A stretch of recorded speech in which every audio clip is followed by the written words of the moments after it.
Let's revise molality in few minutes. तो अगर हम मोलालिटी की बात करें तो मोलालिटी एक कॉन्सेंट्रेशन टर्म है और इससे रिलेटेड बहुत बार सवाल पूछे जाते हैं। How can we define molality? Molality का बेसिक सा सिंपल मतलब ये है दैट अगर आपके पास में 1 kg सॉल्वेंट है, इस बार हम सॉल्वेंट के मास की बात कर रहे हैं कि अगर आपके पास में 1 kg सॉल्वेंट है और आप उसके अंदर कितने मोल्स ऑफ सल्यूट ऐड कर रहे हैं, मोल ऑफ सल्यूट, अगर आप 1 मोल ऐड कर रहे हैं 1 kg सॉल्वेंट में तो 1 मोलल होगी आपकी मोलालिटी। अगर आप 1 kg सॉल्वेंट के अंदर 2 मोल सल्यूट ऐड करेंगे तो वहां पर आपकी मोलालिटी 2 हो जाएगी, राइट। तो अगर हम मोलालिटी की डेफिनेशन बोले तो हम कहेंगे moles of salute, moles of solute present in 1 kg solvent, 1 kg solvent के अंदर कितने मोल्स ऑफ सल्यूट है। अगर हम यहां पर इसके जनरल फॉर्मूला की बात करें तो मोलालिटी को स्मॉल m से डिनोट किया जाता है एंड इसका फॉर्मूला होगा moles of solute divided by mass of solvent. आपका जो सॉल्वेंट है उसका मास वो भी केजी के अंदर, ठीक है। तो ये आपका जनरल फॉर्मूला आ जाता है मोलालिटी का। अब इसके अलावा अगर आप अपनी एनसीईआरटीज में देखेंगे तो आपको एक और फॉर्मूला दिखेगा, वो इसी का फर्दर फॉर्मूला होगा। जैसे कि अगर हम मोल्स ऑफ सल्यूट की बात करें तो it means given mass upon molar mass. I hope आपको ये अंडरस्टैंड हो रहा है, yes. And mass of solvent, कई मोस्टली आपको जो सॉल्वेंट का मास होता है वो ग्राम्स में दिया होता है, तो उसको 1000 से जब हम डिवाइड कर देते हैं तो फिर वो केजी के अंदर आता है, ठीक है। और इसीलिए जो एनसीईआरटी में फॉर्मूला लिखा हुआ है that is given mass upon molar mass हो गया आपके पास में। यहाँ पे मास ऑफ सॉल्वेंट होगा जो आपका ग्राम्स के अंदर होगा और आप इसको 1000 से इस तरीके से रिप्रेजेंट करेंगे और ये फॉर्मूला आपको आपके एनसीईआरटीज में लिखा हुआ मिलता है। So this is how you define molality, ठीक है। अब इसके अलावा मोलालिटी से को हम बेटर अंडरस्टैंड कैसे कर सकते हैं, अगर आपको कभी क्वेश्चन दिया हो let's say 3 molal aqueous NaOH solution, तो इसका मतलब क्या है, हम इससे क्या क्या इंफॉर्मेशन ला सकते हैं बाहर, उस चीज को अंडरस्टैंड करेंगे। सबसे पहले एक्वस वर्ड लिखा हुआ हो अगर तो आपको याद रखना है, इसका मतलब होता है कि यहाँ पे आपका सॉल्वेंट जो है वो क्या है, वाटर है। योर सॉल्वेंट इज वाटर, ठीक है। अब मैम 3 मोलल है, इसका मतलब है कि 3 मोल सल्यूट आपके प्रेजेंट हैं 1 kg सॉल्वेंट में।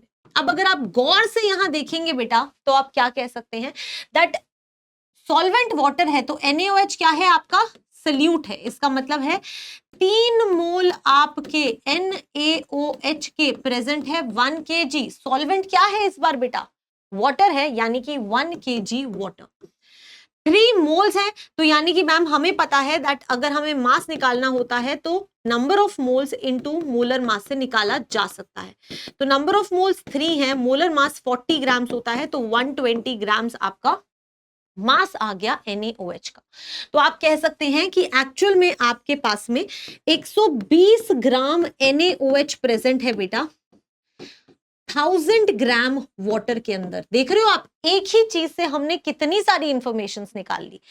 आप सभी को यह भी पता होना चाहिए कि सॉल्यूशन जो होता है उसमें मास ऑफ सॉल्यूशन हमेशा mass of solute plus mass of solvent के बराबर होता है ना।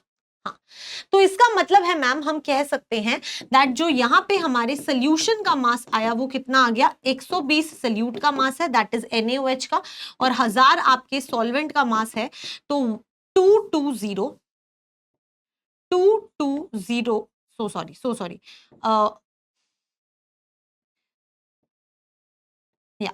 1120 ग्राम्स जो है वो आपका यहाँ पे क्या आ गया बेटा, सॉल्यूशन का मास आ गया। तो आप इस तरीके से सॉल्यूशन का भी मास निकाल सकते हैं। आई होप यहां तक सारी बातें क्लियर है। ये सब बेसिक इंफॉर्मेशन जब आपको होगी तो आप आगे मोलालिटी सॉल्व कर सकते हैं। So now let's try and solve molality. तो molality it is the number of moles of solute present per KG of solvent, ठीक है। अगर हम इसके यूनिट की बात करें तो यूनिट क्या होगी, मोल पर केजी, और you can say mole KG inverse, ठीक है। आई होप यहां तक क्लियर है। परफेक्ट। अब बेटा क्वेश्चन सॉल्व करते हैं कि किस तरह के क्वेश्चंस आपसे पूछे जाते हैं। क्वेश्चन कहता है that you have 8 grams of NaOH added to 100 grams of water. तो वाटर जो है वो यहाँ पे आपका सॉल्वेंट है और NaOH जो है वो आपका यहाँ पे सल्यूट है। आई होप यहां तक क्लियर है। यस तो मैम मोलालिटी निकालना है तो मोल्स ऑफ सल्यूट चाहिए हमें और मास हमें चाहिए सॉल्वेंट का किसके अंदर, केजी में। ठीक है यस तो मोल्स निकालने हैं। सबसे पहले moles of salute that is NaOH के मोल्स निकाल लेते हैं। गिवन मास है बेटा 8 और मोलर मास मैंने आपको बताया NaOH का मोलर मास जो होता है वो 40 ग्राम्स पर मोल होता है। तो 40 से डिवाइड करेंगे तो ये हो जाएगा 1/5। ठीक है तो मोलालिटी जो होगी वो क्या हो जाएगी 1/5 divided by mass of solvent. Solvent आपका वाटर है और उसका मास केजी में तो 100 ग्राम्स है तो इसको आपको 1000 से डिवाइड करना पड़ेगा ग्राम्स में कन्वर्ट करने के लिए।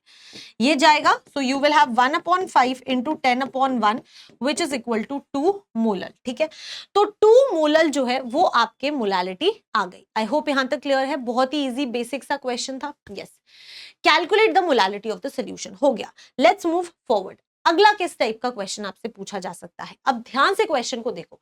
कहता है you have 4 grams of NaOH। NaOH जो है बेटा वो आपका यहाँ पे सल्यूट है। सबसे पहले सल्यूट और सॉल्वेंट निकालना आना चाहिए। यहाँ पे आपको NaOH का मास जो है वो 4 ग्राम्स गिवन है। ठीक है और बोला it is added to 100 ml of water. Water जो है वो यहाँ पे आपका सॉल्वेंट है एंड बेटा आपको सॉल्वेंट की ना वॉल्यूम दी हुई है 100 ml। ठीक है कैलकुलेट करना है मोलालिटी। एक एक्स्ट्रा चीज दी हुई है कि डेंसिटी वाटर की दी हुई है 1 ग्राम पर मिलीलीटर। ये यहां दी हुई है बट हो सकता है कि क्वेश्चंस में आपको डेंसिटी ऑफ वाटर ना दी हो क्योंकि density of water should be known ये माना जाता है। ठीक है तो हमें तो निकालनी है मोलालिटी। मोलालिटी होता है moles of NaOH that is your solute upon mass of your water in KG है ना। सॉल्वेंट का मास केजी में। अब मेरे पास में गिवन मास ऑफ NaOH है तो शायद मैं मोल्स ऑफ NaOH तो निकाल लूंगी। Given mass 4/40 which is equal to 1/10। तो हमने मोल्स ऑफ सल्यूट तो निकाल लिए लेकिन मास ऑफ सॉल्वेंट कैसे निकाले। हमारे पास तो वॉल्यूम है। हमें एक एक्स्ट्रा इंफॉर्मेशन दी हुई है that density of water is 1 ग्राम पर मिलीलीटर। बेटा डेंसिटी क्या होता है मास अपॉन वॉल्यूम होता है ना। अगर आपको मास निकालना है तो आप ऐसा कह सकते हो that mass of water will be equal to density of water into volume of water. Density 1 है और वॉल्यूम कितनी दी हुई है 100 मिलीलीटर दी हुई है। डेंसिटी क्या है 1 ग्राम पर मिलीलीटर इनटू 100 मिलीलीटर तो मास कितना आ जाएगा 100 ग्राम है ना। तो यहां से आपके पास में आपका मास ऑफ सॉल्वेंट आएगा लेकिन ग्राम्स के अंदर है तो उसे कन्वर्ट करना पड़ेगा। मोल्स है 1/10 100/1000। ठीक है क्योंकि इसे ग्राम्स में कन्वर्ट करना है। So basically 10/10 which is equal to 1 molar. तो 1 मोलर जो है वो आपके सोल्यूशन की मोलालिटी आई है। तो इस तरीके से डेंसिटी के कॉन्सेप्ट को भी यूज करना आपको आना चाहिए। आई होप यहां तक क्लियर है। अगर यहां तक क्लियर है तो बेटा ये क्वेश्चन जो होगा वो आपका होमवर्क क्वेश्चन होगा। You will try this question सारे कॉन्सेप्ट जो हमने अभी पढ़े हैं उनको अप्लाई करके एंड डेफिनेटली आप इसे सॉल्व कर पाएंगे। एक छोटी सी इंफॉर्मेशन और आपके सामने, effect of temperature on molality. Molality के ऊपर टेम्परेचर का क्या इफेक्ट होता है। बेटा आप सभी को पता है कि मोलालिटी क्या होता है moles of salute upon mass of solvent in KG. क्योंकि इसके एक्सप्रेशन में अगर आप देखोगे तो वॉल्यूम का टर्म नहीं आ रहा। जब भी वॉल्यूम का टर्म किसी भी कॉन्सेंट्रेशन टर्म में नहीं आ रहा होता तो आप कह सकते हो दैट वो टेम्परेचर के इंडिपेंडेंट होती है। जैसे कि अगर हम मोलारिटी की बात करें, मोलारिटी इज कैपिटल M, ये होता है moles of salute upon volume of solution in litres. तो बेटा यहां पे वॉल्यूम का टर्म आता है इसीलिए ये टेम्परेचर डिपेंडेंट होता है। ठीक है लेकिन यहां कोई टेम्परेचर का टर्म नहीं आ रहा तो ये टेम्परेचर इंडिपेंडेंट होता है। इसकी डिटेल डिस्कशन होती है क्लास के अंदर बट अभी हम रिवाइज कर रहे हैं तो आई वुड से आप इस तरीके से अपना आंसर निकाल सकते हैं दैट जिस भी कॉन्सेंट्रेशन टर्म के एक्सप्रेशन में वॉल्यूम आएगी वहां पर आपका टेम्परेचर डिपेंडेंट होगा वो, और जिसमें नहीं आएगी वो टेम्परेचर इंडिपेंडेंट होगा। आई होप यहां तक सारी बातें क्लियर है। This is all about molality. I hope आपको यहां तक सारी बातें समझ आई हैं। प्लीज क्वेश्चन का होमवर्क क्वेश्चन का आंसर जरूर करना. Do let me know in the comments. Till then keep studying, keep enjoying. Bye bye, take care, all the very best. Download Vision Neat app. For helpline and queries, call 97119 75344.